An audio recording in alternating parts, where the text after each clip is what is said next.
Hello दोस्त, सुप्रभात। आज हम सब जा रही हो पटना के चिड़िया खाना भालू बंदर के देखे ले। बुतू बाल के लेके देखाओ, बस में आ गए जी। देखो बस भी आ गलो। सुना सब बाल उतरू जब सीट कब्जा कर ले। गुड मॉर्निंग सुप्रभात। Sit down.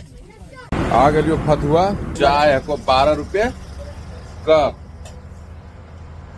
देखो कैसा लग रहा चाहिए, मजा लग रहा बहुत लगा। एक नंबर। फाइनली पहुंच गेलियो कृषि विज्ञान केंद्र। सब बच्चा देखो बारी बारी से एंट्री कर रहा। साइंस सेंटर वाला टीवी में देखो बुथरुआ देख रहा ने। बाय करो सब बच्चे लोग, बाय कर दो।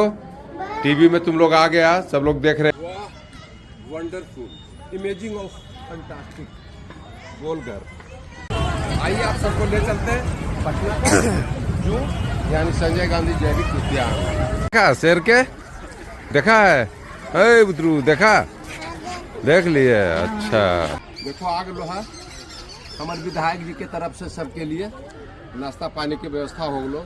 हम तो चाहबे कि गोविंदपुर के विधायक अगले बार भी मोहम्मद कामरान जी होखी कि हमारे टूर में भी बच्चा के उनके चर्चा हो गए। कि जैसी देखल थी कि हमारे क्षेत्र के बच्चा सब टूर में जा रहे, गाड़ी पर नजर पड़ले भेजवा दिल इतना नाश्ता।